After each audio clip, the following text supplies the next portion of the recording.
my name is MD. Thanks for coming all the way today. If you couldn't hear me today, please do ask me the questions after I finish. I really appreciate your questions because this is why I'm here for. A bit introduction, not to give, but I'm a law student and an asylum seeker, currently living in Newcastle, and I'm one of you. So, just to begin with, border bill and asylum seeker. The main point of this presentation is how I fit myself in this border bill as an asylum seeker. Just to give you an overview that how we fix this border bill, if we do that or how we do that, that's going to affect me legally and ethically and morally. Is it recording? Right. Is it recording? So, is it No, it's recording. Recording. Right.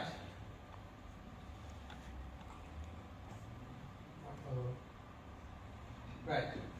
Just to give you an overview about the border bill, as you can see, it came on the House of Commons in 6th of July 2021 and passed the second reading stage in 19th of July 2021. The bill follows the Home Office new plan of immigration. Possibly a lot of the information I'm going to be giving here, you already heard about it. It's just a reminder for you to pass it to others. That is very important that people know the drawbacks of this border bill. Nationality and border bill, and then breach of international conventions. How this border bill is breaching the international conventions, you can see easily in here that according to the report, I have borrowed this report from Freedom from Torture, right? And obviously I have gone through with those articles and I find it is breaching the, Human Rights Convention, even refugee conventions, which is said in their Article 31 and 33 of UN Refugee Conventions, and Article 2, 3, and 4, three of them from European Convention of Human Rights, which is ECHR. We are a signatory country of both of those. And if you know about Human Rights Act 1997, I think, which was incorporated from this Human Rights Act, there is a couple of sections from this border bill will also breach in our local country law as well. So, going back to the drawbacks of this border bill, this is very important to understand what are the drawbacks. That if you see that unlike fully refugee status, I mean, if the people are arriving in this country by, let's say, by other means, which is by lorry, by boats or anything, they will be giving a temporary protection status, not a refugee status. And then it will not include automatic right of permanent residence as a refugee you get after 5 years. That is very important to know. So will not allow refugees to be reunited with their family in the UK. That is another one. And possibly you know that through the parliament, the right of the children from refugee families was being denied last year. So it's all there. Actually, it's all incorporated there, and you'll see the reflections. Next one, people in a large scale will be accommodated in new reception centers. One of them is Huddersfield is coming through, as you know. They say the criminal will be put in there, but it's not the case. You will see very innocent people, women actually, will be there. So this is very, very traumatic situation will be created. Those people will be separated from the community. I will be not allowed to integrate with people like you. I will be not allowed to come and speak like this in front of you, that what I want and how my life is going in those centers. It is very important to know how this will be in the place. Criminalizing asylum seekers, that is also needs to know that how we will be criminalizing asylum seekers. Any asylum seeker who is not in the beneficiary of this interest limited resettlement, which you see that they will be limited resettlement, will be left with a difficult choice. Because after 5 years, if you don't get permanent residence in this country, how are you going to stay? There is no clear indications in the law that how you will apply to stay in this country after 5 years. Will that be assessed? Will that be going forward? No. Next one, lie in visit visa applications. Why I say this clause, that they are trying to criminalize the people when they come through via lorry or by any other means in this country and seek asylum. Or if you want to come in this country to seek asylum by visit visa application, to get entry, that will be a criminal offense in section 24A1 in the Immigration Act 1971. What I said in here, we should avoid a criminal offense of arriving without entry clearance, but will constitute a separate offense under 1971 Immigration Act. So it's very bit much in a place that you don't really know that what they want. So the Immigration Border Bill is not really clear in that prospect. If I go the next section, which is the clause 37 in the Border Bill, this is one of the onerous clause. This means it's one of the sham clause, which says that bill adds a new component to the existing offense. It makes an offense for someone to require entry clearance to arrive in the UK without a valid entry clearance. So for me, if I want to seek asylum in the UK, and if I want to visit, if I want to apply for a visit visa, if I lie on that visit visa, that means I'm committing a criminal offense. So how would you seek asylum in a legal means? That is a big question in that clause. If you go to the next one, the person who is not a British citizen, which is I'm not a British citizen, commits a criminal offense if he or she knowingly enters in the UK in the breach of the deportation order without permission, refers as leave.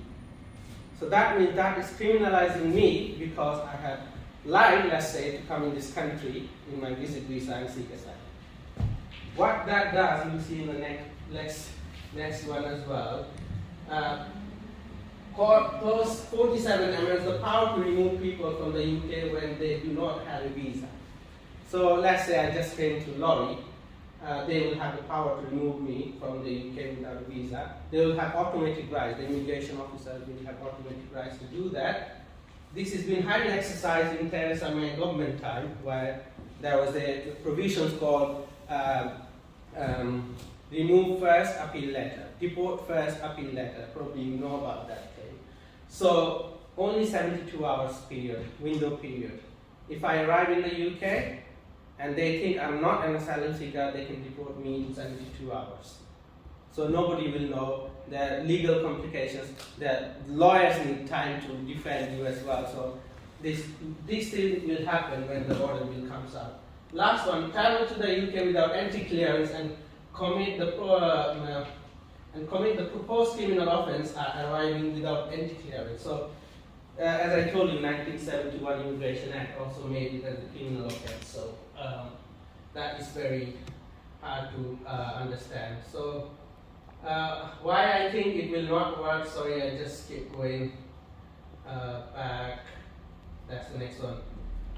If you see this one, this is very concerning. That did you know the British government plans to make official immune from criminal and civil court action if the refugee dies during their journeys, or if they have done something when we come to the UK. So the Nationality and Border Bill gives official any person accompanying them the powers to stop, board, divert, or detain boats and passengers in the territorial and international, even in the foreign waters.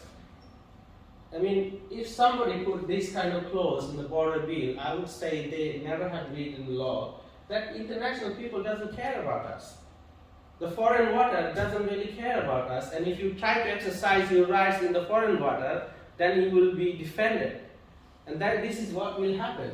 And it will be authorized by the Home Secretary. It's been proposed, and you will see that reflection in the border bill. It is currently an offense in the UK law to violate the international law obligation to rescue persons in distress at the sea. But it will be not there anymore because it will be the new provision through the Parliament will override that. So next one. Last, I think, why this bill would not work. This is totally my opinion. So far, whatever I've shown, I mean, I've tried to explain to you. Those are on social media through my legal, journey or knowledge. But this is totally my opinion. First one, there is some genuine nastiness included, which is, I believe, which is, if you want to ask me the questions, I will definitely answer you later on. The bill will only worsen the problem of the United Kingdom in the current asylum systems and the judiciary. A lot of them will be overruled by the case law in the future. And that will cost billions of pounds of the UK's taxpayers' money. Which is, we need to be concerned if you're a member of public, because you're working, you're paying tax. Next, while in the admissibility rules are already there in force, the new part of the bill will lead a lot of uncertainty and litigation. That will be very bad for the refugees in the public parts, which is I just told you that whatever you are paying, everything will be going up because the government will be trying to get tax from you guys to recover all these bills which you already are seeing after COVID. They're increasing the tax and everything, and you guys have to pay for it. So if you don't speak for it now, as a member of public, which makes sense, then you will have to suffer it. Because human displacement, refugees, immigrants, migrants, whatever you name it, you cannot stop it. This is a natural process. In your life, you will be traveling. You'll be going to other countries because you want to and you need to. So there is no point to stop this kind of process and creating this kind of border bill, which is inhumane and nastiness is included. There is so many other clauses there, but I'm not going to go into all of these. You can find my article, which I post in my blog. I'm not really popular, so no newspaper or anyone wants to publish my things, but I publish in my own blog. So if anyone wants to see it, you can see it. As I said, I'm acting like an activist lawyer. I'm not a lawyer yet, but I will be there one day.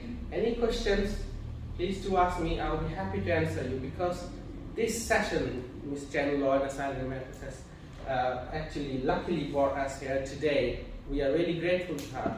It's about clarification. It's about knowing how we can defend it. It's about knowing that how we can make it better for the people like me who is seeking refuge in this country. I hope I was a bit clear, but if there is anything you didn't understand, please do ask me. I think that's the end of my section. It's a sort of self-promotion, but don't ignore it, please.